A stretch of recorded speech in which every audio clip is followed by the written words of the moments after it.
It's one of our favorite things to do while watching the Portland-based show GRIMM, figuring out just where all those spooky locations are found around town.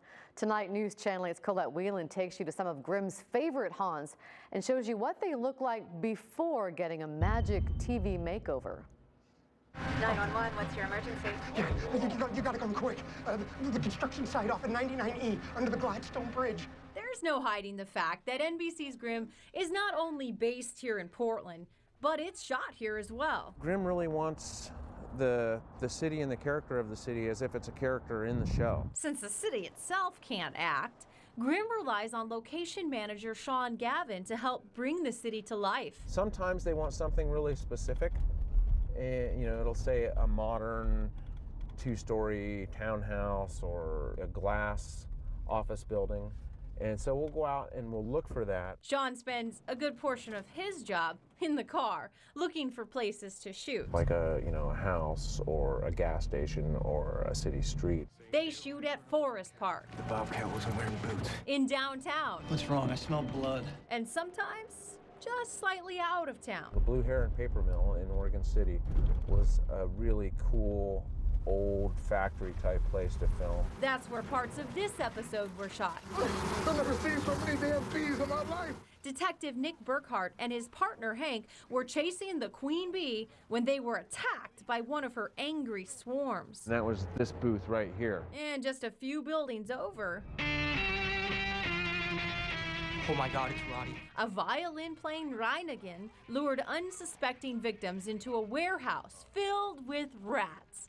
Lots of candles were used for this scene, and a few were even left behind. I could not imagine anybody could light that many thousands of candles for one short little scene. Oh, but they did. Sean says they'll even fully furnish empty buildings to get the exact look they want. This is Captain Renard's condo. GRIMM took over this 16th floor condo in the Pearl District's Encore building to give Captain Renard a powerful place to live. It worked out really well with the views because he's the captain. He needs to be up where high, he can see his city. Now that season 2's getting ready to shoot, don't be surprised if you get a knock at the door with a once-in-a-lifetime request. You knock on a door to, ask people.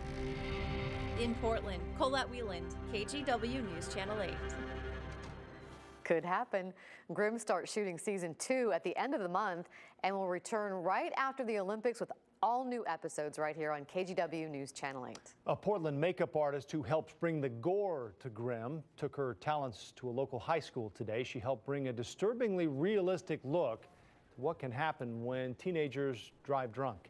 The dramatization took place in the parking lot of Scappoose High School. The group Oregon Impact organizes the demonstrations at a half dozen schools during prom and graduation season. For me, trying to make the makeup as realistic as possible is a huge thing because it takes it from being, oh, it's a theater thing to, oh my God, this might happen.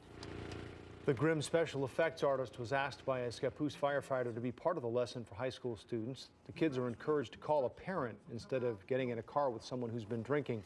And parents are encouraged to tell their kids there'll be no consequences if they make that call. And I'll tell you what, having hosted one of those demonstrations at a local high school, I can tell you firsthand it is very powerful. A lot of the students were in tears and shaken up, very emotional and very powerful. And a powerful time of year for them to hear that with proms and graduation and everything.